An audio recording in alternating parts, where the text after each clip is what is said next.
ನಮಸ್ತೆ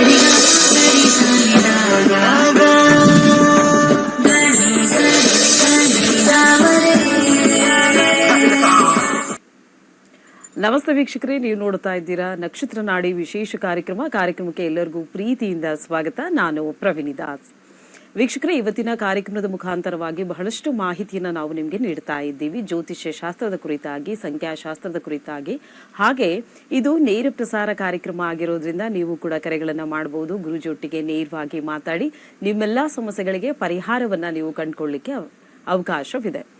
ಇನ್ನು ಇವತ್ತಿನ ಒಂದು ಸಂಚಿಕೆಯಲ್ಲಿ ನಾವು ಮಾತಾಡ್ತಾ ಇರುವಂತಹ ವಿಚಾರ ಏನು ಅಂತ ಹೇಳಿದ್ರೆ, ಸಂಕ್ರಾಂತಿ ಹಬ್ಬದ ಕುರಿತಾಗಿ ನಾವು ಮಾತಾಡ್ತಾ ಇದ್ದೀವಿ. ಪ್ರತಿ ವರ್ಷವೂ ಕೂಡ ಸಂಕ್ರಾಂತಿ ಹಬ್ಬದ ಆಚರಣೆಯ ವಿಶೇಷತೆಯನ್ನ ಗುರುಗಳು ನಿಮ್ಗೆ ಹೇಳ್ತಾನೆ ಬರ್ತಿದ್ದಾರೆ. ಆದ್ರೆ ಇವತ್ತು ಭೋಗಿ ಹಬ್ಬ, ನಾಳೆ ಸಂಕ್ರಾಂತಿ ಹಬ್ಬ. ನಾಳೆ ಸಂಕ್ರಾಂತಿ ಹಬ್ಬ ಯಾಕೆ ಮುಂದೂಡಲಾಗಿದೆ, ಇದಕ್ಕೆ ವೈಜ್ಞಾನಿಕ ಹಿನ್ನೆಲೆ ಏನಿದೆ ಮತ್ತು ಜ್ಯೋತಿಷ್ಯ ಶಾಸ್ತ್ರದ ಪ್ರಕಾರವಾಗಿ ಏನ್ ಹೇಳಲಾಗತ್ತೆ, ಅದರಲ್ಲಿ ನಮ್ಮ ಧರ್ಮಶಾಸ್ತ್ರದಲ್ಲಿ ಏನು ಉಲ್ಲೇಖ ಮಾಡಲಾಗಿದೆ, ಇದರ ಕುರಿತಾಗಿ ಸಮಗ್ರವಾದಂತಹ ಮಾಹಿತಿಯನ್ನ ಇವತ್ತಿನ ಕಾರ್ಯಕ್ರಮದ ಮುಖಾಂತರವಾಗಿ ನೀಡಲಿಕ್ಕೆ ನಮ್ಮೊಟ್ಟಿಗೆ ಇದ್ದಾರೆ ಆಧ್ಯಾತ್ಮಿಕ ಚಿಂತಕರು ಆಗಿರುವಂತಹ ಪಂಡಿತ್ ದಿನೇಶ್ ಗುರುಜಿಯವರು. ಮೊಟ್ಟ ಮೊದಲನೇದಾಗಿ ಗುರುಗಳನ್ನ ನಮ್ಮ ಕಾರ್ಯಕ್ರಮಕ್ಕೆ ಬರಮಾಡಿಕೊಳ್ಳೋಣ. ಗುರುಗಳೇ ನಮಸ್ತೆ, ಕಾರ್ಯಕ್ರಮಕ್ಕೆ ಸ್ವಾಗತ. ಓಂ ಶ್ರೀ ಗುರುಭ್ಯೋ ನಮಃ. ಹರಿ ಓಂ. ಜ್ಞಾನಾನಂದಮಯಂ ದೇವಂ ನಿರ್ಮಲ ಸ್ಫಟಿಕಾಕೃತಿಂ ಆಧಾರಾಂ ಸರ್ವವಿದ್ಯಾನಾಂ ಹಯಗ್ರೀವ ಉಪಾಸ್ಮಹೆ. ಓಂ ನಮೋ ಭಗವತೆ ವಾಸುದೇವಾಯ. ಓಂ ನಮೋ ನಾರಾಯಣಾಯ. ನಮಸ್ಕಾರ ಎಲ್ಲ ಜನತಾ ಟಿವಿ ವೀಕ್ಷಕರಿಗೆ, ಹಾಗೆ ಪ್ರವೀಣಿ ದಾಸ್ ಅವ್ರಿಗೂ ವೆಲ್ಕಮ್ ಅಂತ ನಾನು ಹೇಳಕ್ಕೆ ಇಷ್ಟಪಡ್ತೀನಿ. ಥ್ಯಾಂಕ್ ಯು ಗುರುಗಳೇ. ಸೊ ಭಾಳ ಇಂಪಾರ್ಟೆಂಟ್ ಆಗಿರ್ತಕ್ಕಂಥದ್ದು, ಆಧ್ಯಾತ್ಮಿಕದಲ್ಲಿ ನಮ್ಮ ದೇಶ, ಭಾರತ ದೇಶ ಭಾಳ ಹೆಚ್ಚಿನ ಒಂದು ಪ್ರಾಧಾನ್ಯತೆ ಪಡೆದಿದೆ. ಹಾಗೆ ಇವತ್ತಿನ ವಿಶೇಷ ಒಂದು ವಿಚಾರದಲ್ಲಿ ನಾವು ಮಕರ ಸಂಕ್ರಾಂತಿ ಬಗ್ಗೆ ಹೇಳಬೇಕು ಅಂತಂದ್ರೆ, ಎಲ್ಲರಿಗೂ ಕನ್ಫ್ಯೂಷನ್ ಇರೋದೆ. ಹೌದು, ನಿಜ. ಇದೇನು 14ನೇ ತಾರೀಕು ಮಾಡ್ಬೇಕಾ? ಕೆಲವರು 14 ಅಂತಾರೆ ಕ್ಯಾಲೆಂಡರ್. ಕೆಲವು ಕ್ಯಾಲೆಂಡರ್ 14 ತೋರಿಸ್ತಾ ಇದೆ, ಕೆಲವು ಕ್ಯಾಲೆಂಡರ್ 15 ತೋರಿಸ್ತಾ ಇದೆ. ಹೌದು, ಒಂದು ರೀತಿಯ ಕನ್ಫ್ಯೂಷನ್. ಆದ್ರೆ ಇವತ್ತು ಸಾಮಾನ್ಯವಾಗಿ ಭೋಗಿ ಅಂತ ನಾವು ಕರಿತೀವಿ. ಸ್ವಲ್ಪ ಇಲ್ಲಿ ಆಚರಣೆ ಕಮ್ಮಿ, ಆದ್ರೆ ತಮಿಳುನಾಡಲ್ಲಿ ಮತ್ತು ಸ್ವಲ್ಪ ಮಹಾರಾಷ್ಟ್ರದಲ್ಲಿ ಸ್ವಲ್ಪ ಹೆಚ್ಚಾಗಿರ್ತಕ್ಕಂಥದ್ದು. ಅದ್ರ ಜೊತೆಗೆ ಪೊಂಗಲ್ ಅಂತಾನು ಅಲ್ಲಿ ಕರೀತಾರೆ. ಇಲ್ಲಿ ಮಕರ ಸಂಕ್ರಾಂತಿ ಎಳ್ಳು ಬೆಲ್ಲ ಅದನ್ನೆಲ್ಲ ಬೀರ್ತಕ್ಕಂಥದ್ದು. ಸಾಮಾನ್ಯವಾಗಿ ಏನಾಗುತ್ತೆ, ಇಲ್ಲಿ ನಮ್ಮ ಬ್ರಹ್ಮಾಂಡ ಅಂತ ನಾವು ಕರಿತೀವಿ. ಬ್ರಹ್ಮಾಂಡನ 12 ಭಾಗ ಮಾಡಿದೀವಿ. ಈ ಬ್ರಹ್ಮಾಂಡ ನಮ್ಮಲ್ಲಿರ್ತಕ್ಕಂಥ ಇದೇನು ಮಿಲ್ಕಿ ವೇ ಗ್ಯಾಲಕ್ಸಿ ಅಂತ ನಾವೇನು ಕರಿತೀವಿ, ಅದನ್ನ 12 ಭಾಗ ಮಾಡಿದೀವಿ. 12 ಭಾಗ ಮಾಡಿದಾಗ ಒಂದೊಂದು ರಾಶಿಯಾಗಿ ಕನ್ವರ್ಟ್ ಮಾಡಿದೀವಿ. ಅದರಲ್ಲಿ ವಿಶೇಷವಾಗಿರ್ತಕ್ಕಂಥದ್ದು ಮಕರ ರಾಶಿ ಒಂದು ಭಾಗ, 12 ಒಂದು ಭಾಗ. ಈ ರಾಶಿಯನ್ನ 6 ಭಾಗ, ಅರ್ಧ ಈ ಕಡೆ ಅರ್ಧ ಆ ಕಡೆ ಮಾಡಿದೀವಿ. ಅದ್ ಹೇಗಪ್ಪ ಅಂತಂದ್ರೆ, ಮಕರದಿಂದ ಮಿಥುನದವರೆಗೂ ಒಂದು ಭಾಗ, ಕರ್ಕಾಟಕದಿಂದ ಧನು ರಾಶಿವರೆಗೂ ಒಂದು ಭಾಗ. ಸೊ ಯಾವಾಗ ಸೂರ್ಯ ಕರ್ಕಾಟಕ ಪ್ರವೇಶ ಆಗಿ ಹಾಗೆ ಸಿಂಹ, ಕನ್ಯಾ, ತುಲಾ, ವೃಶ್ಚಿಕ ಮತ್ತೆ ಧನುರ್ ಮುಗಿಸಿದ ತಕ್ಷಣನೇ, ಇನ್ನು ಮುಗುದಿಲ್ಲ, ಇನ್ನು ಅದ್ರ ಎಂಟರ್ ಆಗಿಲ್ಲ. ಇನ್ನು ನಾವು ನೋಡ್ಬೇಕಾದ್ರೆ, ಆಕಾಶ ನೋಡ್ಬೇಕಾದ್ರೆ ಆ ಸೂರ್ಯ ಇರ್ತಕ್ಕಂಥ ಹಿಂದಿನ ರಾಶಿನ ನೋಡ್ಬೇಕಾದ್ರೆ ಇನ್ನು ಧನುರಾಶಿಲೇ ಇದೆ. ಮಧ್ಯಾಹ್ನದ ಮೇಲೆ ಸಾಮಾನ್ಯವಾಗಿ ಒಂದು 3 ಗಂಟೆ 4 ಗಂಟೆ ಮೇಲೆ ಅದು ಮಕರ ಎಂಟರ್ ಆಗುತ್ತೆ. ಆದ್ರೆ ನಮ್ಗೆ ಮಧ್ಯಾಹ್ನದ ಮೇಲೆ ಆಚರಣೆ ಶಾಸ್ತ್ರದಲ್ಲಿ ಇಲ್ಲ. ಬೆಳಗಿನ ಜಾವ ಬರ್ತಕ್ಕಂಥ ಉದಯ ಕಾಲದಲ್ಲಿ ಬರ್ತಕ್ಕಂಥ ಆಚರಣೆ ಬಹಳ ವಿಶೇಷವಾಗಿರ್ತಕ್ಕಂಥದ್ದು. ಹಾಗೆ ಬಹಳ ಇಂಪಾರ್ಟೆಂಟ್ ಆಗಿರ್ತಕ್ಕಂಥದ್ದು ಏನು ಅಂತಂದ್ರೆ, ಈ ಒಂದು ಜರ್ನಿಲಿ ಕೆಲವೊಂದು ಸತಿ 14ನೇ ತಾರೀಕೆ ಎಂಟರ್ ಆಗ್ಬಿಡುತ್ತೆ, ಕೆಲವೊಂದ್ ಸತಿ 15ನೇ ತಾರೀಕು ಎಂಟರ್ ಆಗುತ್ತೆ, ಕೆಲವೊಂದ್ ಸತಿ 14ನೇ ತಾರೀಕು ಮಧ್ಯಾಹ್ನದ ಮೇಲೆ ಎಂಟರ್ ಆಗುತ್ತೆ. ಈ ಗೊಂದಲ ತುಂಬಾ ಜನಕ್ಕೆ ಸಾಮಾನ್ಯವಾಗಿ ಇರ್ತಕ್ಕಂಥದ್ದು, ಯಾವಾಗ ಸೂರ್ಯ ಪ್ರವೇಶ ಆಯ್ತು. ಸೊ ಆ ಒಂದು ವಿಚಾರ ತಗೊಂಡ್ರೆ, ಸೂರ್ಯ ಇನ್ನು ಇವಾಗ್ಲೂ ಕೂಡ ಧನುರಾಶಿ ಎಂಡಿಂಗ್ ಅಲ್ಲಿ ಇದ್ದಾನೆ. ಯಾಕಂದ್ರೆ ಆ ಎಂಡಿಂಗ್ 30 ಡಿಗ್ರಿ ಬರ್ತಕ್ಕಂಥದ್ದು ಎಂಡಿಂಗ್ ಅಲ್ಲಿ ಇರ್ತಕ್ಕಂಥದ್ದು. ಆ ಎಂಡಿಂಗ್ ಅಲ್ಲಿ ಇರ್ತಕ್ಕಂಥ ಡಿಗ್ರಿ ಮುಗಿಬೇಕು ಅಂತಂದ್ರೆ ಇವತ್ತು ಮುಗಿಬೇಕು ನಮಗೆ. ಸೊ ಅದಕ್ಕೆ ಆಚರಣೆ ಮಕರ ನಾಳೆ ಇರ್ತಕ್ಕಂಥದ್ದು, 15ನೇ ತಾರೀಕು ಇರ್ತಕ್ಕಂಥದ್ದು ಮಕರ ಸಂಕ್ರಾಂತಿ. ಅದು ಬಹಳ ಇಂಪಾರ್ಟೆಂಟ್ ಆಗಿರ್ತಕ್ಕಂಥದ್ದು. ಹಾಗೆ ಆಕಾಶದಲ್ಲಿ ಏನು ಇದರದು ವಿಶೇಷ ಅಂತ ನೋಡಿದಾಗ, ಒಂದು ಬಹಳ ಇಂಪಾರ್ಟೆಂಟ್ ಆಗಿರ್ತಕ್ಕಂಥ ವಿಚಾರ ಹೇಳಬೇಕು ಅಂತಂದ್ರೆ, ಚಳಿಗಾಲ ಇವತ್ತು ಮುಕ್ತಾಯ. ಅಂದ್ರೆ ಸೂರ್ಯ ಉತ್ತರ ದಿಕ್ಕಿಗೆ ಪ್ರವೇಶ ಮಾಡ್ತಾನೆ. ಅಂದ್ರೆ ಒಂದು ಸೈಕಲ್, ಒಂದು 8 ತರ ಸೈಕಲ್ ವರ್ಕ್ ಆಗುತ್ತೆ. ತುಂಬಾ ಜನ ನೋಡಿರ್ತಾರೆ, ಯೂಟ್ಯೂಬ್ ಅಲ್ಲೆಲ್ಲ ಕಳಿಸ್ತಾರೆ ಹೇಗೆ ಸೂರ್ಯ ಒಂದು ವರ್ಷದಲ್ಲಿ 8 ತರ ಸಿಂಬಲ್ ಬರುತ್ತೆ ಅಂತ. ಅದು ಮೇಲಿಂದ ಕೆಳಗೆ ಇಳಿತಾ ಇರ್ತಕ್ಕಂಥದ್ದು, ಕೆಳಗಿಂದ ಮೇಲೆ ಹತ್ತಾ ಇರ್ತಕ್ಕಂಥದ್ದು ಬರುತ್ತೆ. ಇವಾಗ ನಾವು ಉತ್ತರ ದಿಕ್ಕಿಗೆ ಆ ಸೂರ್ಯ ಪ್ರಯಾಣ ಮಾಡಬೇಕಾದ್ರೆ ಅದರ ಶಾಖ ಹೆಚ್ಚಾಗುತ್ತೆ. ಈಗ ನಮಗೇನು ಚಳಿ ಇರ್ತಕ್ಕಂಥದ್ದು ಮತ್ತು ಈ ಒಂದು ಡೇ ಲೆಂತ್ ಅಂತ ನಾವೇನು ಕರಿತೀವಿ, ದಿನಮಾನ ಅಂತ ಏನು ಕರಿತೀವಿ, ಅದು ಕಮ್ಮಿ ಇರ್ತಕ್ಕಂಥದ್ದು 15ನೇ ತಾರೀಕಿಂದ ಜಾಸ್ತಿ ಆಗ್ತಾ ಹೋಗುತ್ತೆ. ಸೊ ಇದ್ರ ಬಗ್ಗೆ ಮತ್ತೆ ಮಾತಾಡೋಣ. ಓಕೆ ಗುರುಗಳೇ, ಒಂದು ಕಾಲ್ ಇದೆ, ಮಾಡೋಣ. ಹಲೋ ಹಲೋ, ನಮಸ್ತೆ, ನಿಮ್ಮ ಹೆಸರು? ನಮಸ್ತೆ ಮೇಡಮ್, ನನ್ನ ಹೆಸರು ಸಂಜಯ್ ಅಂತ, ಗುರುಜಿ ಹತ್ರ ಮಾತಾಡ್ಬೇಕಿತ್ತು. ಓಕೆ, ಯಾವ ಊರಿಂದ ಕರೆ ಮಾಡ್ತಿದ್ದೀರಾ? ಮೇಡಮ್, ನಾವು ಮೈಸೂರಿಂದ ಮಾಡ್ತಿದೀವಿ. ಓಕೆ, ಸಂತೋಷ. ಯಾರ ಬಗ್ಗೆ ಕೇಳಬೇಕಾಗಿತ್ತು ಇವತ್ತು? ನನ್ ಬಗ್ಗೆನೇ ಕೇಳ್ಬೇಕಿತ್ತು. ಓಕೆ, ಗುರುಗಳೊಟ್ಟಿಗೆ ನೇರವಾಗಿ ಮಾತಾಡ್ಬೋದು. ಹುಟ್ಟಿದ ದಿನಾಂಕ, ಸಮಯ ಗೊತ್ತಿದೆಯಾ? ನಕ್ಷತ್ರ ಗೊತ್ತಿದೆಯಾ? ನಕ್ಷತ್ರ ಧನಿಷ್ಠ ನಕ್ಷತ್ರ. 8/11/97. 8/11/97. ಹುಟ್ಟಿದ ಸಮಯ ರಾತ್ರಿ 9:30. ರಾತ್ರಿ 9:30. ಓಕೆ, ಗುರುಗಳಿದ್ದಾರೆ, ಮಾತಾಡಿ. ಪ್ರಶ್ನೆ ಏನಿದೆ ಕೇಳಿ.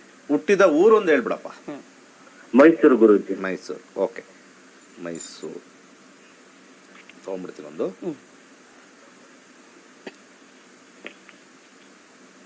8 ನವೆಂಬರ್ 1997, 9:00 ಹುಟ್ಟಿರ್ತಕ್ಕಂಥದ್ದು ಅಂತ ಹೇಳಿದ್ದೀರಾ. ಇದ್ರ ಪ್ರಕಾರ ನಿಮ್ಮ ರಾಶಿ ಬಂದ್ಬಿಟ್ಟು ಕುಂಭ ರಾಶಿ ಬರ್ತಾ ಇದೆ. ಹಾಗೆ ನಕ್ಷತ್ರ ಬಂದ್ಬಿಟ್ಟು ಧನಿಷ್ಠ ನಕ್ಷತ್ರ 3ನೇ ಪಾದದಲ್ಲಿ ಹುಟ್ಟಿದ್ದೀರಾ. ಮಿಥುನ ಲಗ್ನದಲ್ಲಿ ಹುಟ್ಟಿದ್ದೀರಾ. ಈಗ 28 ವರ್ಷ. ಹುಟ್ಟಿದಾಗ ನಿಮಗೆ ಮಂಗಳ ದಶೆ ಮುಗಿದು, ರಾಹು ದಶೆ ಮುಗಿದು, ಗುರುದಶೆ ನಡೀತಾ ಇದೆ 2018ರಿಂದ. ಸೊ ಗುರುದಶೆ ಹೇಗಿದೆ ಅಂತ ನೋಡೋಣ ಅಂತಂದ್ರೆ 8 ಅಂದ್ರೆ ಸ್ವಲ್ಪ ಟೆಕ್ನಿಕಲ್ ಸೈಡಲ್ಲಿ ನೀವು ಕೆಲಸ ಮಾಡಬೇಕು, ಆಡಿಟಿಂಗ್ ಸೈಡಲ್ಲಿ ಕೆಲಸ ಮಾಡಬೇಕು, ಅಥವಾ ನಿಮಗೆ ಸಾಫ್ಟ್ವೇರ್ ಸೈಡಲ್ಲಿ ಕೆಲಸ ಮಾಡಬೇಕು. ಇದ್ಯಾವುದೂ ಇಲ್ಲ ಅಂದರೆ ಮೆಕ್ಯಾನಿಕಲ್ ಕೆಲಸದಲ್ಲಿ ಮಾಡಬೇಕು. ಇಷ್ಟೇ ಒಂದು ಜಾಗದಲ್ಲಿ ಕೆಲಸ ಮಾಡ್ತಕ್ಕಂಥ ಒಂದು ಕಾಂಬಿನೇಷನ್ ತೋರಿಸ್ತಾ ಇದೆ. ಪ್ರಶ್ನೆ ಏನಿತ್ತು ಗುರುಜಿ? ಪ್ರಶ್ನೆ ಕೆಲಸ ಯಾವ್ದು ಅಡ್ಜಸ್ಟ್ ಆಗ್ತಾ ಇಲ್ಲ ಗುರುಜಿ. ಏನ್ ತಗೊಂಡಿದ್ದೀರಾ ಅಂತ ಹೇಳಿದ್ನಲ್ಲ, ಏನ್ ತಗೊಂಡಿದ್ದೀರಾ, ಯಾವ ಲೈನ್? ಗುರುಜಿ ಇವಾಗ ಸೇಲ್ಸ್ ಅಲ್ಲಿ ಇದೀನಿ ಗುರುಜಿ. ಸೇಲ್ಸ್ ಅಲ್ಲಿ ನಿಮಗೆ ಟಾರ್ಗೆಟ್ ರೀಚ್ ಮಾಡಕ್ಕೆ ಆಗಲ್ಲ. ಹೌದು ಗುರುಜಿ. 8ನೇ ಮನೆ ಬಂತು ಅಂದ್ರೆ ಸೇಲ್ಸ್ಗೆ ಆಗೋದಿಲ್ಲ. ಓದಿರೋದೇನು? ಓದಿರೋದು ಬಿಕಾಮ್ ಗುರುಜಿ. ಬಿಕಾಮ್ ಓದಿರೋ. ಆಡಿಟಿಂಗ್ ಮಾಡ್ಬೋದಾಗಿತ್ತಲ್ವಾ 8ನೇ ಮನೆ? ಆಡಿಟಿಂಗ್ ಮಾಡ್ಬೋದಿತ್ತು ಗುರುಜಿ, ಬಟ್ ಎಲ್ಲ ಡಬಲ್ ಕಷ್ಟ ಅಂದ್ಬಿಟ್ಟೆ ಸೇಲ್ಸ್ ಬಂದ್ಬಿಟ್ಟೆ. ಅದಕ್ಕಿನ್ನ ಕಷ್ಟ ಸೇಲ್ಸ್. ಈಗ ಜನ ಹೇಳ್ತಾರೆ ಹಿಮಾಲಯದಲ್ಲಿ ಫ್ರಿಡ್ಜ್ ಮಾರಪ್ಪ ಅಂತಾರೆ, ಹಿಮಾಲಯದಲ್ಲಿ ಫ್ರಿಡ್ಜ್ ಮಾರು ಅಂತಾರೆ ಸೇಲ್ಸ್ ಅವ್ರಿಗೆ. ಏನ್ ಮಾಡೋದು ಈಗ, ಅಲ್ವಾ? ಹಿಮಾಲಯದಲ್ಲಿ ನಾವು ಫ್ರಿಡ್ಜ್ ಹೆಂಗ್ ಮಾರಕ್ ಆಗತ್ತೆ ಅನ್ನೋ ಒಂದು ಪ್ರಶ್ನೆ. ಸೊ ಲೈನ್ ಈ ತರ ಆಗಿರೋದ್ರಿಂದ ನಾನು ನಿಮಗೆ ಸಜೆಸ್ಟ್ ಮಾಡ್ತಕ್ಕಂಥದ್ದು 8ನೇ ಮನೆ ಬಂದಿರೋದ್ರಿಂದ ಔಷಧಿ ವ್ಯಾಪಾರದಲ್ಲಿ ಹೋಗ್ಬೋದು. ಔಷಧಿ ವ್ಯಾಪಾರ ಅಂತ ಬರ್ತಕ್ಕಂಥದ್ದು. ಔಷಧಿ ವ್ಯಾಪಾರ ಅಂತಂದ್ರೆ ಈ ಆಯುರ್ವೇದದ ಔಷಧಿ ಅಥವಾ ಈ ನಾಟಿ ಔಷಧಿ. 8ನೇ ಮನೆ ಸ್ವಲ್ಪ ನಮಗೆ ಈ ಕಾಯಿಲೆಗೆ ಸಂಬಂಧಪಟ್ಟಿರ್ತಕ್ಕಂಥ ಪದಾರ್ಥಗಳು, ಅಂದ್ರೆ ಅದು OTG ಅಂತ ಬರುತ್ತೆ, ಓವರ್ ದಿ ಕೌಂಟರ್ ಅಂತ ಬರುತ್ತೆ, OTC ಪ್ರಾಡಕ್ಟ್ಸ್ ಅಂತ ಬರುತ್ತೆ. ಹೆಲ್ತ್ ರಿಲೇಟೆಡ್ ಮಾಡಿ. ಇಲ್ಲ ಅಂದ್ರೆ ಸೇಲ್ಸ್ ಅಲ್ಲಿ ಹೋಗ್ಬೇಕು ಅಂದ್ರೆ ಇನ್ನೊಂದು ಸಜೆಷನ್ ಕೊಡ್ತೀನಿ, ಇನ್ಶೂರೆನ್ಸ್ ಲೈನ್ ಹೋಗಿ. ಜ್ಯೋತಿಷ್ಯ ನಿಮ್ಗೆ ಬರುತ್ತೆ, ಜ್ಯೋತಿಷ್ಯ ಕಲೀರಿ, ಬೇಕಾದಷ್ಟು ದುಡ್ಡು ಮಾಡ್ತೀರಾ. ಒಳ್ಳೇದಾಗ್ಲಿ. ಕಾರ್ಯಕ್ರಮಕ್ಕೆ ಕರೆ ಮಾಡಿದ್ದಕ್ಕಾಗಿ ಧನ್ಯವಾದಗಳು. ನೀವು ಯಾವ ಫೀಲ್ಡಿಗೆ ಹೋದ್ರೆ ನಿಮಗೆ ಏಳಿಗೆ ಆಗುತ್ತೆ ಅಥವಾ ಯಶಸ್ಸು ಆಗುತ್ತೆ ಅಂತ ಗುರುಗಳು ತಿಳಿಸ್ಕೊಟ್ಟಿದ್ದಾರೆ. ಇನ್ನು ಜ್ಯೋತಿಷ್ಯವನ್ನು ಕಲಿಯೋದ್ರಿಂದ ನಿಮ್ಮ ಭವಿಷ್ಯದಲ್ಲಿ ಒಳ್ಳೆ ಯಶಸ್ಸನ್ನು ಪಡ್ಕೊಳ್ಬಹುದು ಅಂತಲೂ ಕೂಡ ಹೇಳಿದ್ದಾರೆ. ಜ್ಯೋತಿಷ್ಯ ಕಲಿಯೋಕ್ಕೆ ನಿಮಗೆ ಆಸಕ್ತಿ ಇದ್ರೆ ಹಲವಾರು ಬ್ಯಾಚ್ಗಳನ್ನು ಮಾಡಿ ಯಶಸ್ವಿಯನ್ನಗೊಳಿಸ್ಕೊಂಡಿರುವಂತಹ ನಕ್ಷತ್ರಿ ನಾಡಿ ಕಾರ್ಯಕ್ರಮದ ಮುಖಾಂತರವಾಗಿ ಒಂದಷ್ಟು ಮಾಹಿತಿಯನ್ನು ನೀವು ಪಡ್ಕೊಳ್ಬಹುದಾಗಿದೆ. ಇದೇ ತಿಂಗಳು ಅಂದ್ರೆ ಫೆಬ್ರವರಿ ತಿಂಗಳಲ್ಲಿ, ಮುಂದಿನ ತಿಂಗಳು ಫೆಬ್ರವರಿ ತಿಂಗಳಲ್ಲಿ ಹೊಸ ಒಂದು ಬ್ಯಾಚ್ ಓಪನ್ ಆಗ್ತಾ ಇದೆ. ನೀವು ಆ ಬ್ಯಾಚ್ಗೆ ಜಾಯಿನ್ ಆಗಬಹುದಾಗಿದೆ. ಹೆಚ್ಚಿನ ಮಾಹಿತಿ ಬೇಕು, ನಿಮ್ಮ ಹೆಸರನ್ನ ಹಿಂದೆ ನೋಂದಾಯಿಸ್ಕೊಳ್ಬೇಕು ಅನ್ನೋದಾದ್ರೆ ನಿಮ್ಮ ಟಿವಿ ಸ್ಕ್ರೀನ್ ಮೇಲೆ ಕಾಣ್ತಾ ಇರುವಂತಹ ನಂಬರನ್ನ ನೀವು ಕರೆ ಮಾಡಬೇಕಾಗತ್ತೆ. ಹೆಚ್ಚಿನ ಮಾಹಿತಿಯನ್ನು ಪಡ್ಕೊಳ್ಬಹುದಾಗಿದೆ. ಎಸ್, ಕಾರ್ಯಕ್ರಮದಲ್ಲಿ ಇನ್ನೊಂದು ಕರೆ ಇದೆ, ನೋಡೋಣ. ಹಲೋ ಹಲೋ, ನಮಸ್ತೆ. Hello Hello. This call is now being recorded. Okay, ನಮಸ್ತೆ ಅಮ್ಮ, ನಿಮ್ಮ ಹೆಸರು? ನಿರ್ಮಲಾ ಅಂತ ಮೇಡಮ್. ಓಕೆ, ನಿರ್ಮಲಾ ಅವರೇ ಸ್ವಲ್ಪ ಜೋರಾಗಿ ಮಾತಾಡಿ. ನೆಟ್ವರ್ಕ್ ಎಲ್ಲಿ ಸಿಗುತ್ತೆ ಅಲ್ಲಿ ಬಂದು ಮಾತಾಡಿ. ಯಾರ ಬಗ್ಗೆ ಕೇಳಬೇಕಾಗಿತ್ತು ನಿರ್ಮಲಾ ಅವರೇ? ನನ್ನ ಮಗಳ ಬಗ್ಗೆ ಕೇಳಬೇಕಿತ್ತು ಮೇಡಮ್. ಓಕೆ, ಹುಟ್ಟಿದ ದಿನಾಂಕ, ಸಮಯ ಹೇಳಿ ಮೇಡಮ್. 17/7/1995 ಮೇಡಮ್. 17/7 1995 ಮೇಡಮ್. 95. ಓಕೆ, ಸಮಯ, ಹುಟ್ಟಿದ ಸಮಯ? ಸಮಯ 5:30 ಸಾಯಂಕಾಲ. ಸಂಜೆ 5:30ಕ್ಕೆ. ಯಾವ ಊರಲ್ಲಿ ಹುಟ್ಟಿರೋದು? ಹುಬ್ಬಳ್ಳಿ ಮೇಡಮ್. ಹುಬ್ಬಳ್ಳಿ. ಓಕೆ, ಗುರುಗಳೊಟ್ಟಿಗೆ ಮಾತಾಡಿ ನಿರ್ಮಲಾ ಅವರೇ. ಹಾ ಹಾ. ನಮಸ್ತೆ ಗುರುಜಿ. ನಮಸ್ಕಾರ. ಮೀನರಾಶಿಲಿ ಹುಟ್ಟಿದ್ದಾರೆ. ಮೀನರಾಶಿಲಿ ಬರ್ತಕ್ಕಂಥದ್ದು ಉತ್ತರ ಭಾದ್ರಪದ ನಕ್ಷತ್ರದ ಹುಟ್ಟಿದ್ದಾರೆ. ಸದ್ಯಕ್ಕೆ ಅವ್ರಿಗೆ 25 ಆದ್ಮೇಲೆ ಅಂದ್ರೆ ಹೋದ ವರ್ಷ ಜೂನ್ ಆದ ನಂತರ ಇಲ್ಲಿ ಸಾಮಾನ್ಯ ಕೇತು ದಶ ಪ್ರಾರಂಭವಾಗಿದೆ. ಕೇತು ದಶ 4ನೇ ಮನೆ ತೋರಿಸ್ತಾ ಇದ್ದಾಗ ಸ್ವಲ್ಪ ಮನಸ್ಸಿನಲ್ಲಿ ಸ್ವಲ್ಪ ಗೊಂದಲ ಮತ್ತೆ ಈ ವೈವಾಹಿಕ ಜೀವನದಲ್ಲಿ ಸ್ವಲ್ಪ ಸಮಸ್ಯೆ, ಇವೆರಡೂ ಕೂಡ ಯಾವ್ದಾದ್ರು ಒಂದರಲ್ಲಿ ಮಿಕ್ಸ್ ಆಗ್ತಕ್ಕಂಥದ್ದು ಬರ್ತಾ ಇದೆ. ಶುಕ್ರ ದಶೆ ಬಂದ ಆದ್ಮೇಲೆ ಇವರಿಗೆ ಯೋಗ ತುಂಬಾ ಚೆನ್ನಾಗಿದೆ 32 ಆದ್ಮೇಲೆ. ಪ್ರಶ್ನೆ ಏನು? 5 ವರ್ಷ ಆಯ್ತು ಮದುವೆಗೆ, ಇನ್ನೂ ಮಗು ಆಗಿಲ್ಲ ಸರ್. ಮಕ್ಕಳಾಗ್ತಕ್ಕಂಥ ಕಾಂಬಿನೇಷನ್ 4 ಬಂದಿರೋದ್ರಿಂದ 32ವರೆಗೂ ಸ್ವಲ್ಪ ಕಷ್ಟ. ಅಂದ್ರೆ ಇಲ್ಲಿಂದ 6 ವರ್ಷ ಸ್ವಲ್ಪ ಡಿಲೇ ಅಂತ ತೋರಿಸ್ತಾ ಇದೆ. ಆಲ್ರೆಡಿ ಅವ್ರಿಗೆ 30 ಆಗಿದೆ ಅಲ್ವಾ ಏಜ್? 31.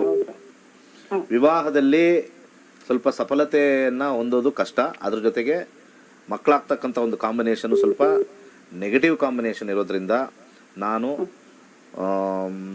ಬಾಳೆಹಣ್ಣನ್ನ ಪ್ರತಿ ದಿವಸ ದಾನವನ್ನ ಮಾಡಿ, ನನ್ನ ಸಜೆಷನ್ನು ಅವರ ಹಸ್ಬೆಂಡ್ದು ಮತ್ತೆ ಅವರ ಜಾತಕ ನನ್ನನ್ನು ನೇರವಾಗಿ ಭೇಟಿ ಮಾಡಿದ್ರೆ ಸ್ವಲ್ಪ ಬೇರೆ ರೀತಿ ನಾಟಿ ವೈದ್ಯದಲ್ಲಿ ಯಾವ ಥರ ಬರ್ತಕ್ಕಂಥ ಒಂದು ವಿಚಾರದಲ್ಲಿ ಸಜೆಸ್ಟ್ ಮಾಡ್ಬೋದು ಅಂತ ಹೇಳ್ತೀನಿ. ಬರೋದು ಬಿಡೋದು ನಿಮ್ಮಿಷ್ಟ. ಬಟ್ ಅದರಲ್ಲಿ ಯಾಕಂದ್ರೆ ಎಷ್ಟೊಂದು ತಂತ್ರಗಳನ್ನ ಮಾಡಬೇಕಾಗುತ್ತೆ. ಇವ್ರದ್ರಲ್ಲಿ ಸ್ವಲ್ಪ ಮಕ್ಕಳಾಗೋ ಯೋಗ ಸ್ವಲ್ಪ 0 ಇರೋದ್ರಿಂದ ಬೇರೆ ರೀತಿ ಸ್ವಲ್ಪ ಸಜೆಷನ್ ತಗೊಳ್ಬೇಕಾಗತ್ತೆ. 1 ನಿಮಿಷದಲ್ಲಿ ಹೇಳಕ್ಕೆ ಕಷ್ಟ. ಒಳ್ಳೆದಾಗ್ತದೆ. ಓಕೆ ನಿರ್ಮಲಾ ಅವರೇ, ಕಾರ್ಯಕ್ರಮಕ್ಕೆ ಕರೆ ಮಾಡಿದ್ದಕ್ಕಾಗಿ ಧನ್ಯವಾದಗಳು. ಸೊ ನೇರವಾಗಿ ಸಂಪರ್ಕ ಮಾಡಬೇಕಾಗತ್ತೆ. ಗಂಡ ಹೆಂಡತಿ ಇಬ್ಬರ ಜಾತಕವನ್ನು ಕೂಡ ಕೂಲಂಕುಷವಾಗಿ ಪರಿಶೀಲನೆ ಮಾಡಿ ಖಂಡಿತವಾಗಿಯೂ ಪರಿಹಾರವನ್ನ ಗುರುಜಿಯವರು ಕೊಡ್ತಾರೆ ನಿಮಗೆ. ಸೊ ಹೆಚ್ಚಿನ ಮಾಹಿತಿ ಬೇಕು ಅಥವಾ ಗುರುಗಳನ್ನ ನೀವು ನೇರವಾಗಿ ಬಂದು ಭೇಟಿ ಆಗಬೇಕು, ಒಂದು ಅಪಾಯಿಂಟ್ಮೆಂಟ್ ನ ಫಿಕ್ಸ್ ಮಾಡ್ಕೊಳ್ಬೇಕು ಅಂದ್ರೆ ನಿಮ್ಮ ಟಿವಿ ಸ್ಕ್ರೀನ್ ಮೇಲೆ ಒಂದು ನಂಬರ್ನ ನಾವು ಡಿಸ್ಪ್ಲೇ ಮಾಡ್ತಾ ಇದ್ದೀವಿ. ಅದೇ ನಂಬರ್ಗೆ ಕಾಲ್ ಮಾಡಬೇಕಾಗತ್ತೆ. ಹೆಚ್ಚಿನ ಮಾಹಿತಿಯನ್ನು ನೀವು ಪಡ್ಕೊಳ್ಬಹುದಾಗಿದೆ. ಇನ್ನು ವೀಕ್ಷಕರೇ, ಫೆಬ್ರವರಿ 10ನೇ ತಾರೀಕು ನಕ್ಷತ್ರ ನಾಡಿ ಜ್ಯೋತಿಷ್ಯ ಕಲಿಕೆಯಲ್ಲಿ ಅಂದ್ರೆ ಜ್ಯೋತಿಷ್ಯವನ್ನ ನಾವು ಕಲಿಬೇಕು, ನಮ್ಮ ಭವಿಷ್ಯ ಹೇಗಿದೆ ಅಂತ ನೀವೇ ಕಂಡುಕೊಳ್ಬೇಕು ಅನ್ನೋದಾದ್ರೆ, ಜ್ಯೋತಿಷ್ಯದಲ್ಲಿ ಪರಿಣಿತಿ ಪಡ್ಕೊಳ್ಬೇಕು ಅನ್ನೋದಾದ್ರೆ ಫೆಬ್ರವರಿ 10ನೇ ತಾರೀಕು ಹೊಸ ಬ್ಯಾಚ್ ಶುರುವಾಗ್ತಾ ಇದೆ. ನಿಮ್ಮ ಹೆಸರನ್ನ ಹಿಂದೆ ನೋಂದಾಯಿಸ್ಕೊಳ್ಬೇಕು ಅಂದ್ರೆ ನಿಮ್ಮ ಟಿವಿ ಸ್ಕ್ರೀನ್ ಮೇಲೆ ಕಾಣ್ತಾ ಇರುವಂತಹ ನಂಬರ್ಗೆ ನೀವು ಕರೆ ಮಾಡಬೇಕಾಗತ್ತೆ. ಇನ್ನೊಂದು ಕರೆ ಇದೆ. ಹಲೋ ಹಲೋ, ನಮಸ್ತೆ, ನಿಮ್ಮ ಹೆಸರು? ರಘುವೀರ್ ಅಂತ. ಓಕೆ, ಯಾವೂರಿಂದ ಕರೆ ಮಾಡ್ತಿದ್ದೀರಾ ಸರ್? ಶಿವಮೊಗ್ಗದಿಂದ. ಓಕೆ, ಯಾರ ಬಗ್ಗೆ ಕೇಳಬೇಕಾಗಿತ್ತು? ನಮ್ಮ ಬಗ್ಗೆ ಹುಟ್ಟಿದ ದಿನಾಂಕ, ಹುಟ್ಟಿದ ಸಮಯ ತಿಳಿಸಿ. 25/02 1983. ಟೈಮ್ ಬಂದು 1:36 PM. 1:36 PM. ಓಕೆ, ಯಾವ ಊರಲ್ಲಿ ಹುಟ್ಟಿರೋದು? ಶಿವಮೊಗ್ಗ ಡಿಸ್ಟ್ರಿಕ್ಟ್ ನಗರ ಅಂತ. ಓಕೆ, ಗುರುಗಳೊಟ್ಟಿಗೆ ಮಾತಾಡಿ. ನಮಸ್ಕಾರ. ನಮಸ್ಕಾರ ಗುರುಗಳೇ. ಕರ್ಕಾಟಕ ರಾಶಿ, ಪುಷ್ಯ ನಕ್ಷತ್ರ, 4ನೇ ಪಾದದಲ್ಲಿ ಹುಟ್ಟಿದ್ದೀರಾ. 2010ರಿಂದ ಶುಕ್ರದಶೆ ನಡೀತಾ ಇದೆ. ಶುಕ್ರದಶೆಯ ಕಾಂಬಿನೇಷನ್ ನೋಡಿದಾಗ 5ನೇ ಮನೆ ಬಂತಾಗ ಎಲ್ಲ ಹಿನ್ನಡೆ ಅಂತ ತೋರಿಸುತ್ತೆ. ಹಾಗೆ 10 ಅಂತಂದ್ರೆ ನಿಮಗೆ ಸ್ವಲ್ಪ ಮ್ಯಾನೇಜ್ಮೆಂಟ್ ಅಲ್ಲಿ, ಸ್ವಲ್ಪ ಗೌರ್ಮೆಂಟ್ ಅಲ್ಲಿ ಅಥವಾ ಈ ಪ್ರೈವೇಟ್ ಅಲ್ಲಿ ಇದ್ರೂ ಕೂಡ ಸೂಪರ್ವೈಸರ್, ಉಸ್ತುವಾರಿ ಅನ್ನೋ ಒಂದು ವಿಚಾರ ಕಾಂಬಿನೇಷನ್ ಬರ್ತಾ ಇದೆ. ಏನ್ ಕೆಲಸ ಮಾಡ್ತಾ ಇದ್ದೀರಾ, ಏನ್ ವಿಚಾರದಲ್ಲಿ ನಾನು ನಿಮಗೆ ಉತ್ತರ ಕೊಡಬೇಕು? HR ಹೆಡ್ ಆಗಿ ಕೆಲಸ ಮಾಡ್ತಾ ಇದ್ದೀನಿ. HR head. ರೀಸೆಂಟ್ ಆಗಿ ನನಗೆ ಲಾಸ್ಟ್ 1 year 6 months ಬ್ಯಾಕ್ ನನ್ನ ಜಾಬ್ ಹೋಯ್ತು. 9 ವರ್ಷ ಎಕ್ಸ್ಪೀರಿಯನ್ಸ್ ಇದೆ. ಸೊ ಏನಕ್ಕೆ ಈ ರೀತಿ ಆಯ್ತು? ಸೊ ಶುಕ್ರನಲ್ಲಿ ಇರ್ತಕ್ಕಂಥ ನಕ್ಷತ್ರ ನಾವು 5th ಹೌಸ್ ಅಂತ ತಗೊಳ್ತೀವಿ. ಶನಿ ಕೂಡ 5th ಹೌಸ್ ಬರ್ತಾ ಇದೆ. ಭುಕ್ತಿ ಅಂತ ನಾವು ತಗೊಂಡಾಗ ಶುಕ್ರನಲ್ಲಿ ಶನಿ ಭುಕ್ತಿ ನಿಮಗೆ 2023 ಸೆಪ್ಟೆಂಬರ್ ಇಂದಾನೇ ಪ್ರಾಬ್ಲಮ್ ಇದೆ. ನಿಮಗೆ ಪ್ರೆಷರ್ ಸ್ಟಾರ್ಟ್ ಆಗಿದೆ 2023 ಸೆಪ್ಟೆಂಬರ್ ಇಂದ.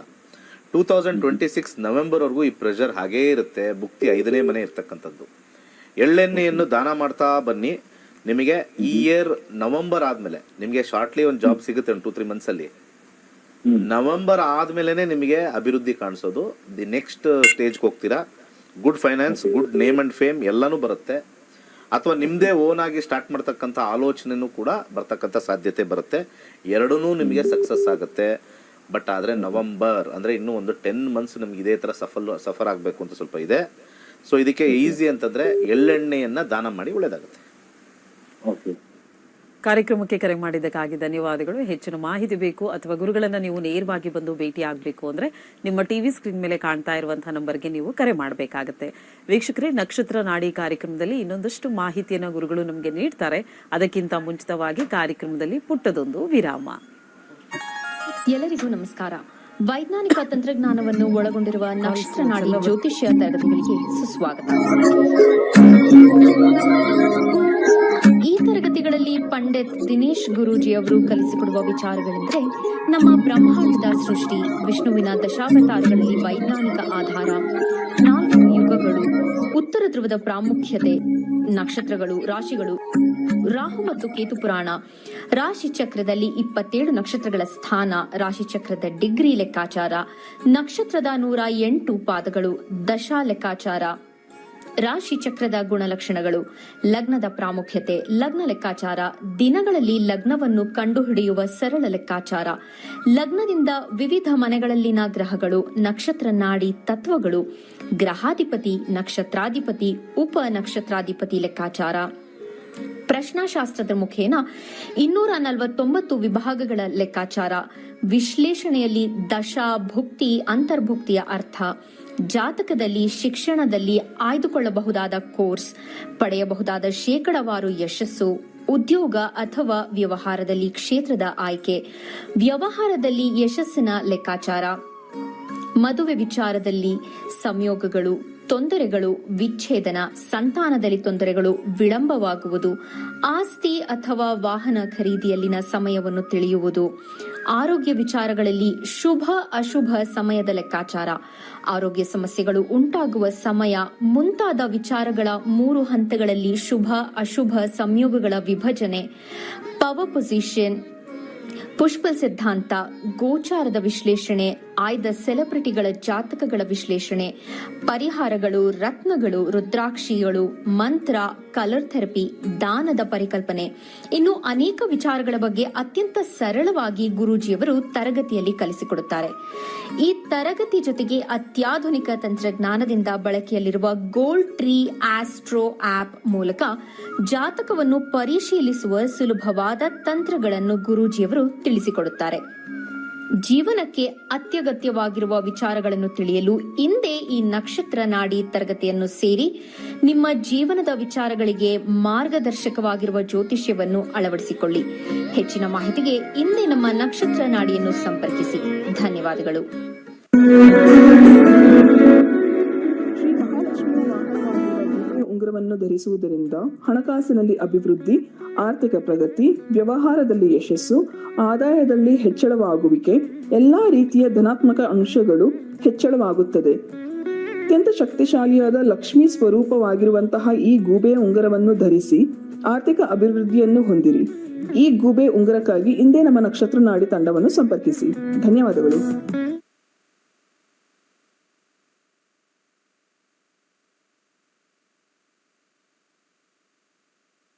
ನಕ್ಷತ್ರ ನಾಡಿ ಕಾರ್ಯಕ್ರಮಕ್ಕೆ ಸ್ವಾಗತ. ವೀಕ್ಷಕರೇ, ಇವತ್ತಿನ ಕಾರ್ಯಕ್ರಮದ ಮುಖಾಂತರವಾಗಿ ಗುರೂಜಿಯವರು ಮಕರ ಸಂಕ್ರಾಂತಿ ಹಬ್ಬದ ವಿಶೇಷತೆ ಕುರಿತಾಗಿ ನಮಗೆ ತಿಳಿಸ್ಕೊಟ್ಟಿದ್ದಾಯ್ತು. ಅಂದ್ರೆ ಮಕರ ಸಂಕ್ರಾಂತಿಯ ವೈಜ್ಞಾನಿಕ ಹಿನ್ನೆಲೆ ಏನಿದೆ, ಇವತ್ತು ಭೋಗಿ ಹಬ್ಬ ಅಂತ ನಾವೆಲ್ಲರೂ ಕೂಡ ಆಚರಣೆ ಮಾಡ್ತಾ ಇದ್ದೀವಿ. ಇದರ ವಿಶೇಷತೆ ಏನು, ಹಾಗೆ ನಾಳೆ ಮಕರ ಸಂಕ್ರಾಂತಿ ಹಬ್ಬವನ್ನ ಆಚರಣೆ ಮಾಡಲಿಕ್ಕೆ ವಿಜ್ಞಾನದ ಪ್ರಕಾರವಾಗಿ ಯಾವ ರೀತಿಯಾಗಿದೆ ಅನ್ನೋದನ್ನ ಗುರುಗಳು ನಮಗೆ ತಿಳಿಸಿಕೊಟ್ಟಿದ್ದಾರೆ. ಇನ್ನು ಇದು ನೇರ ಪ್ರಸಾರ ಕಾರ್ಯಕ್ರಮ ಆಗಿರೋದ್ರಿಂದ ನೀವು ಕೂಡ ಕರೆ ಮಾಡಬಹುದು. ನಿಮ್ಮ ಟಿವಿ ಸ್ಕ್ರೀನ್ ಮೇಲೆ ಒಂದು ನಂಬರ್ನ ಡಿಸ್ಪ್ಲೇ ಮಾಡ್ತಾ ಇದ್ದೀವಿ. ಅದೇ ನಂಬರ್ಗೆ ಕಾಲ್ ಮಾಡಿ ಗುರುಗಳೊಟ್ಟಿಗೆ ನೇರವಾಗಿ ಮಾತಾಡಿ ನಿಮ್ಮೆಲ್ಲಾ ಸಮಸ್ಯೆಗಳಿಗೆ ಪರಿಹಾರವನ್ನ ಕಂಡುಕೊಳ್ಬಹುದಾಗಿದೆ. ಕಾರ್ಯಕ್ರಮದಲ್ಲಿ ಇನ್ನೊಂದು ಕರೆ ಇದೆ. ಹಲೋ ಹಲೋ, ನಮಸ್ತೆ ವೀಕ್ಷಕರೇ. ಕರೆ ಮಾಡಿದಾಗ ದಯಮಾಡಿ ಟಿವಿ ವಾಲ್ಯೂಮ್ನ ಕಂಪ್ಲೀಟ್ ಮ್ಯೂಟ್ ಮಾಡಿ, ನೆಟ್ವರ್ಕ್ ಎಲ್ಲಿ ಸಿಗುತ್ತೆ ಅಲ್ಲಿ ಬಂದು ಮಾತಾಡಬೇಕಾಗತ್ತೆ. ಹಾಗೆ ನೀವು ಕರೆ ಮಾಡಿದಾಗ ನಿಮ್ಮ ಹುಟ್ಟಿದ ದಿನಾಂಕ, ಹುಟ್ಟಿದ ಸಮಯ, ಹುಟ್ಟಿದ ಸ್ಥಳವನ್ನ ಕೊಟ್ಟರೆ ಸಾಕು. ನಿಮ್ಮ ಸಮಸ್ಯೆನ ಹೇಳ್ಕೊಂಡ್ರೆ ಅದಕ್ಕೆ ತಕ್ಕಂತ ಪರಿಹಾರ ಮಾರ್ಗವನ್ನ ಗುರೂಜಿಯವರು ನಿಮ್ಗೆ ತಿಳಿಸ್ಕೊಡ್ತಾರೆ. ಇನ್ನು 65,000 ವಿದ್ಯಾರ್ಥಿಗಳಿಗೆ ಜ್ಯೋತಿಷ್ಯ ಶಾಸ್ತ್ರವನ್ನ ಕಲಿಸಿರುವಂತಹ ಹೆಗ್ಗಳಿಕೆ ನಮ್ಮ ದಿನೇಶ್ ಗುರೂಜಿಯವರಿಗೆ ಸಲ್ಲತ್ತೆ. 65,000 ವಿದ್ಯಾರ್ಥಿಗಳು ಜ್ಯೋತಿಷ್ಯವನ್ನ ಕಲಿತು ತಮ್ಮ ಭವಿಷ್ಯವನ್ನ ತಾವು ರೂಪಿಸಿಕೊಂಡಿದ್ದಾರೆ. ಮುಂದಿನ ಮುಂದಿನ ತಿಂಗಳು ಅಂದ್ರೆ ಫೆಬ್ರವರಿ 10ನೇ ತಾರೀಕು ಮತ್ತೆ ಒಂದು ಹೊಸ ಬ್ಯಾಚ್ ನ ಅವರು ಶುರು ಮಾಡ್ತಾ ಇದ್ದಾರೆ. ಆ ಬ್ಯಾಚ್ಗೆ ನೀವು ಕೂಡ ಜಾಯಿನ್ ಆಗಬೇಕು ಅಂತ ನಿಮ್ಮಲ್ಲಿ ಇಂಟ್ರೆಸ್ಟ್ ಇದ್ರೆ ನೀವು ಮಾಡಬೇಕಾಗಿರೋದು ಇಷ್ಟೇ, ನಿಮ್ಮ ಟಿವಿ ಸ್ಕ್ರೀನ್ ಮೇಲೆ ಕಾಣ್ತಾ ಇರುವಂತಹ ನಂಬರ್ಗೆ ಕರೆ ಮಾಡಿ ಹೆಚ್ಚಿನ ಮಾಹಿತಿಯನ್ನು ನೀವು ಪಡ್ಕೊಳ್ಬಹುದಾಗಿದೆ. ಎಸ್, ಕಾರ್ಯಕ್ರಮದಲ್ಲಿ ಇನ್ನೊಂದು ಕರೆ ಇದೆ. ಹಲೋ, ನಮಸ್ತೆ, ನಿಮ್ಮ ಹೆಸರು? ಮೇಡಮ್, ನನ್ನ ಹೆಸರು ದೀಪಾ ಅಂತ, ನಿದ್ಗೆಯಿಂದ ಮಾತಾಡ್ತೀರಾ, ಶಿವಮೊಗ್ಗ. ಓಕೆ ದೀಪಾ ಅವರೇ, ಯಾರ ಬಗ್ಗೆ ಕೇಳಬೇಕಾಗಿತ್ತು? ನಮ್ಮ ಮಕ್ಕಳ ಬಗ್ಗೆ ಕೇಳ್ಬೇಕಿತ್ತು ಮೇಡಮ್. ಹುಟ್ಟಿದ ದಿನಾಂಕ, ಹುಟ್ಟಿದ ಸಮಯ ಗೊತ್ತಿದೆಯಾ? 14/7/1984. 14/7/1984. ಓಕೆ, ಯಾವ ಸಮಯದಲ್ಲಿ ಹುಟ್ಟಿರೋದು ಮೇಡಮ್? ಸೋಮವಾರ. ಸಮಯ ಅದ್ ಗೊತ್ತಾಗ್ತಿಲ್ಲ ಮೇಡಮ್, ಸಮಯ ಯಾವಾಗ ಅಂತ. ಓಕೆ, ಹಾಗಿದ್ರೆ ಒಂದು ಸಂಖ್ಯೆನ ಹೇಳಿ, 1 ರಿಂದ 249 ಒಳಗಡೆ ಒಂದು ಸಂಖ್ಯೆ ಹೇಳಿ. 241. ಓಕೆ, 241 ಸಂಖ್ಯೆನ ಹೇಳಿದ್ದಾರೆ. ನಿಮ್ಮ ಪ್ರಶ್ನೆ ಏನಿದೆ ಗುರುಗಳೊಟ್ಟಿಗೆ ಮಾತಾಡಿ. ಸರಿ ಮೇಡಮ್, ತುಂಬಾ ಹೆವಿ ಕೆಲಸ ಮಾಡ್ತಾರೆ ಮೇಡಮ್, ಎಷ್ಟು ದುಡ್ಡು ಕೈಗೆ ಹತ್ತಾ ಇಲ್ಲ ದುಡ್ಡು, ಮನೇಲಿ ತುಂಬಾ ಕಿರಿಕಿರಿ ಸಮಸ್ಯೆ ಆಗ್ತಿದೆ ಮೇಡಮ್. ನೋಡಿ, ನೀವು ಕೇಳಿರ್ತಕ್ಕಂಥ ಪ್ರಶ್ನಾಶಾಸ್ತ್ರದಲ್ಲಿ ನಾವು ನೋಡಬೇಕು ಅಂದ್ರೆ ಶನಿ ದಶೆಯಲ್ಲಿ ಪ್ರಶ್ನೆ ಕೇಳಿದ್ದೀರಾ. ಶನಿ ದಶೆಯ 2038 ಇರೋದ್ರಿಂದ 12ನೇ ಮನೆ ಬಂದಿರೋದ್ರಿಂದ ದುಡಿಮೆ ಚೆನ್ನಾಗಿ ಮಾಡ್ತಾರೆ, ಬಟ್ ಆದ್ರೆ ದುಡ್ಡು ಸ್ವಲ್ಪ ಕಮ್ಮಿ ಬರ್ತಕ್ಕಂಥದ್ದು ತೋರಿಸ್ತಾ ಇದೆ 12ನೇ ಮನೆ. ಸೊ ಅದರಲ್ಲಿ ಮಧ್ಯದಲ್ಲಿ 4ನೇ ಮನೆ ಇರ್ತಕ್ಕಂಥದ್ದು, 12 ಇರ್ತಕ್ಕಂಥದ್ದು. ಏನ್ ಕೆಲಸ ಆಯ್ಕೆ ಮಾಡ್ಕೊಂಡಿದ್ದಾರೆ? ಅವರು ಆಟೋ ಡ್ರೈವಿಂಗ್ ಮಾಡ್ತಾರೆ, ಮತ್ತೆ ವ್ಯವಸಾಯ ಮಾಡ್ತಾರೆ ಸರ್. ವ್ಯವಸಾಯ, ನನ್ನ ಪ್ರಕಾರ ವ್ಯವಸಾಯವನ್ನೇ ಪೂರ್ಣವಾಗಿ ಮಾಡಿದ್ರೆ ಸ್ವಲ್ಪ ಹೆಚ್ಚಿನ ಲಾಭ ಬರ್ತಕ್ಕಂಥದ್ದು. ಅರ್ಧ ಸ್ವಲ್ಪ ಅಲ್ಲಿ ಮೈಕೈ ನೋವುತ್ತೆ ಅಂತ ಹೇಳಿ ಈ ಕಡೆ ಆಟೋ ಈಸಿ ಅಂತ ಬರ್ತಕ್ಕಂಥ ಒಂದು ಸಾಧ್ಯತೆ, ಅಥವಾ ಆಟೋ ದುಡ್ಡು ಬರಲಿಲ್ಲ ಅಂದ್ರೆ ಆ ಕಡೆ ಜಮೀನ್ ಕಡೆ ಹೋಗ್ತಕ್ಕಂಥ ಸಾಧ್ಯತೆ ಎರಡೂ ತೋರಿಸ್ತಾ ಇದೆ. ನನ್ನ ಸಜೆಷನ್ನು, ಈ ಕೃಷಿಯಲ್ಲೇ ಯಾರನ್ನಾರು ಒಂದಷ್ಟು ಜನನ್ನ ವಿಚಾರಣೆ ಮಾಡಿ ಕೃಷಿ ವಿಚಾರದಲ್ಲೇ ಸ್ವಲ್ಪ ಹೆಚ್ಚಿನ ಒಂದು ಏನು ಮಾಡಿದ್ರೆ ನಮಗೆ ಹೆಚ್ಚಿನ ಲಾಭಾಂಶ ಬರುತ್ತೆ ಅಂತ ಹೇಳ್ತಕ್ಕಂಥ ಒಂದು ವಿಚಾರವನ್ನ ದಯಮಾಡಿ ಅವ್ರಿಗೆ ಹೇಳಿ ಕೃಷಿಯಲ್ಲೇ ಮಾಡಿ ಲಕ್ಷಾಂತರ ರೂಪಾಯಿನ ದುಡಿತಾರೆ. ಸ್ವಲ್ಪ ಸೋಂಬೇರಿತನ ಇರ್ತಕ್ಕಂಥದ್ದು ಅದನ್ನ ಬಿಟ್ಟು ಆ ಕಡೆ ಕಾನ್ಸಂಟ್ರೇಟ್ ಮಾಡಿದ್ರೆ ಒಳ್ಳೇದಾಗುತ್ತೆ. ಈ ಯಾವ್ದಾದ್ರು ಚಟ ಇದ್ರೆ ಅದನ್ನ ಬಿಡ್ತಕ್ಕಂಥದ್ದು ನಾನು ಸಜೆಸ್ಟ್ ಮಾಡ್ತೀನಿ. ಯಾಕಂದ್ರೆ ಚಟವನ್ನ ತೋರಿಸ್ತಾ ಇದೆ ಇಲ್ಲಿ. ಯಾವ್ದಾದ್ರು ಚಟ, ಪಾನ್ ಚಟ, ಸಿಗರೇಟ್ ಚಟ, ಕುಡಿಯೋ ಚಟ ಇದ್ರೆ ಅದನ್ನ ಸ್ವಲ್ಪ ಸೈಡ್ಗೆ ಇಟ್ರೆ ಖಂಡಿತ ಇದಾಗುತ್ತೆ. ಎಳ್ಳೆಣ್ಣೆಯನ್ನ ದಾನ ಮಾಡಿ. ಓಕೆ, ಕೆಲವೊಂದ್ಸರಿ ಚಟ ಅಂದ್ರೆ ಫ್ರೆಂಡ್ಸ್ ಚಟನೂ ಫ್ರೆಂಡ್ಸ್ ನ ಮೀಟ್ ಮಾಡೋದು, ಎಲ್ಲೂ ಹೋಗದೆ ಕೆಲಸಕ್ಕೆ ಅದ್ರೂ ಚಟನೆ ಅಂತ ಹೇಳ್ತಾರೆ. ಒಳ್ಳೇದಾಗ್ಲಮ್ಮ. ಎಳ್ಳೆಣ್ಣೆಯನ್ನ ದಾನ ಮಾಡಿ, ಖಂಡಿತ ಸಕ್ಸಸ್ ಆಗುತ್ತೆ. ಕೃಷಿ ಸೈಡೆ ಅವ್ರಿಗೆ ಲಾಭ ಜಾಸ್ತಿ ಬರುತ್ತೆ. ಕರೆಕ್ಟ್ ಕೃಷಿಯಲ್ಲೇ ಅವ್ರು ಇದ್ರೆ, ಭೂಮಿಲೇ ಇದ್ರೆ ಲಕ್ಷಾಂತರ ರೂಪಾಯಿ ಸಂಪಾದನೆ ಮಾಡ್ತಾರೆ. ಬೆಳಿಗ್ಗೆ ಎದ್ದಿದ ತಕ್ಷಣ ಹೋಗಿ ಜಮೀನಲ್ಲಿ ಕುತ್ಕೊಂಡ್ಬಿಡ್ಬೇಕು. ಏನ್ ಮಾಡೋದು ಅಂತ ಯೋಚನೆ ಮಾಡ್ತಾ ಇದ್ರೆ ಯಾವ ಇದನ್ನ ಹಾಕೋಣ, ಅಥವಾ ತೆಂಗು ಹಾಕೋಣ, ಅಥವಾ ಇದು ಈಗ ಅಡಿಕೆ ಬರ್ತಕ್ಕಂಥ ಹಾಕೋದು, ಅಥವಾ ಸಣ್ಣದೇನಾದ್ರು ಹೂವಿಂದ ಹಾಕೋಣ, ತರಕಾರಿ ಹಾಕೋಣ, ಸ್ವಲ್ಪ ಅದಕ್ಕೆಲ್ಲ ಪ್ಲಾನ್ ಮಾಡ್ಕೊಂಡ್ಬಿಟ್ರೆ ಇದೆಲ್ಲ ಲಕ್ಷ ಕೋಟಿ ದುಡಿಯುವಂತ ಕಾಂಬಿನೇಷನ್ಗಳು ಬಂದಿದೆ. ಸೊ ಜನಗಳಿಗೆ ಗೊತ್ತಾಗಲ್ಲ. ಈಗ ಆಟೋ ಡ್ರೈವಿಂಗ್ ಮಾಡ್ತಾರೆ ಅಂತಂದ್ರೆ ಅದ್ರಲ್ಲಿ ಏನ್ ಸಂಪಾದನೆ ಮಾಡ್ತಾರೆ? ಜಮೀನ್ ಇಟ್ಕೊಂಡು ಯಾಕೆ ಆಟೋಗೆ ಹೋಗ್ಬೇಕು? ಬಂಗಾರ ಬೆಳಿಬೋದಲ್ಲಿ ಆ ರೀತಿಯಾಗಿರ್ತಕ್ಕಂಥದ್ದು. ಸೊ ಆ ಕಾಂಬಿನೇಷನ್ ಎಲ್ಲ ಗ್ರಹಗಳು ತಿಳಿಸ್ತವೆ. ಅದ್ರ ಪ್ರಕಾರ ನಾವು ಹೋಗ್ತಾ ಇದ್ರೆ ಖಂಡಿತ ಹೆಲ್ಪ್ ಆಗುತ್ತೆ. ಅದಕ್ಕೆ ಜ್ಯೋತಿಷ್ಯನ ನಾವು ಕಲಿಬೇಕು ಅಂತ ಹೇಳೋದು ತುಂಬಾ ಈಸಿ. ಈಗ ಇವರು ಏನೋ ಆಟೋ ಡ್ರೈವಿಂಗ್ ಮಾಡ್ತಾರೆ ಅಂತ ಹೇಳಿದ್ರೆ ಇವರು ಜ್ಯೋತಿಷ್ಯ ಕಲಿಬೋದಪ್ಪ. ಕಲ್ತು ಯಾರಿಗೂ ಹೇಳೋದಂತ ಅವಶ್ಯಕತೆ ಏನ್ ಬೇಕಾಗಿಲ್ಲ. ಅವರ ಪ್ರಶ್ನಾಶಾಸ್ತ್ರ ಹಾಕೊಂಡು ಯಾವ ಬೆಳೆ ಬೆಳಿಬೇಕು, ಇದು ಬಂದ್ರೆ ಲಾಭ ಬರುತ್ತಾ. ಈಗ ಎಷ್ಟೋ ಜನ ನಮ್ಮ 65,000 ಜನ ವಿದ್ಯಾರ್ಥಿಗಳಲ್ಲಿ ತುಂಬಾ ಜನ ನಮ್ಮ ಇದನ್ನ ಕಲ್ತಿದ್ದಾರೆ, ಯಾವ್ದು ಜ್ಯೋತಿಷ್ಯ ಕಲ್ತು. ಸರ್, ಟೊಮೊಟೊ ಹಾಕಿದ್ರೆ ಒಳ್ಳೇದಾ, ಬದನೆಕಾಯಿ ಹಾಕ್ಬೇಕಾ, ಈರುಳ್ಳಿ ಹಾಕ್ಬೇಕಾ, ಅಥವಾ ಹೂ ಹಾಕ್ಬಿಡೋಣ ಈ ಸತಿ, ರೇಟ್ ಬರ್ತದ, ಪ್ರತಿಯೊಬ್ರು ಉಪಯೋಗಿಸ್ತಾ ಇದ್ದಾರೆ. ಸೊ ಗ್ರಹಗಳು ಅದು ಕರೆಕ್ಟ್ ಆಗಿ ಹೇಳ್ಬೇಕು. ಅದು ಗ್ರಹ ಏನಾಗುತ್ತೆ ಅಂದ್ರೆ ಅದು ಸುಳ್ಳು ಹೇಳಂಗಾಗಲ್ಲ. Planets are like divine energies ಅಂತ ನಾವು ಕರಿತೀವಿ. ಅದು ಹೇಳಲೇಬೇಕು, ಸತ್ಯ ಹೇಳಲೇಬೇಕು. ನೋಡಪ್ಪ, ನಾನು ಆಲೂಗಡ್ಡೆ ಹಾಕ್ತಾ ಇದ್ದೀನಿ, ವ್ಯಾಪಾರ ಆಗುತ್ತೋ ಇಲ್ವೋ ಅದು ಹೇಳಲೇಬೇಕು. ಎಸ್ ಅಂದ್ರೆ ಎಸ್, ನೋ ಅಂದ್ರೆ. ಅದಕ್ಕೆ ಪ್ರಶ್ನಾಶಾಸ್ತ್ರ ಸಖತ್ ಪವರ್ಫುಲ್ ಆಗಿರ್ತಕ್ಕಂಥದ್ದು ಅಂತ ಹೇಳ್ತೀನಿ ನಾನು. ಆ ರೀತಿ ಇರ್ತಕ್ಕಂಥದ್ದು. ಗುರುಗಳೇ, ಇವತ್ತಿನ ಕಾರ್ಯಕ್ರಮದಲ್ಲಿ ಭಾಗವಹಿಸಿ ಬಹಳಷ್ಟು ವಿಚಾರವನ್ನ ನಮ್ಮ ವೀಕ್ಷಕರಿಗೆ ತಿಳಿಸಿ ಹೇಳಿದ್ದೀರಾ. ಧನ್ಯವಾದಗಳು ಗುರುಗಳೇ. ಸರ್ವೇ ಜನ ಸುಖಿನೋ ಭವಂತು. ವೀಕ್ಷಕರೇ, ಇವತ್ತಿನ ನಕ್ಷತ್ರ ನಾಡಿ ಮುಖಾಂತರವಾಗಿ ಬಹಳಷ್ಟು ಮಾಹಿತಿಯನ್ನು ಗುರುಗಳು ನಿಮ್ಗೆಲ್ಲರಿಗೂ ಕೂಡ ತಿಳಿಸ್ಕೊಟ್ಟಿದ್ದಾರೆ. ಕಾರ್ಯಕ್ರಮ ಎಲ್ಲರಿಗೂ ಇಷ್ಟವಾಗಿದೆ ಅಂತ ಭಾವಿಸ್ತಾ ಕಾರ್ಯಕ್ರಮವನ್ನು ಮುಕ್ತಾಯಗೊಳಿಸ್ತಾ ಇದ್ದೀವಿ. ಮತ್ತೆ ನಿಮ್ಮ ಭೇಟಿ ನಾಳೆ ಬೆಳಗ್ಗೆ 9:30 ಸರಿಯಾಗಿ. ಧನ್ಯವಾದಗಳು. ಶುಭ ದಿನ.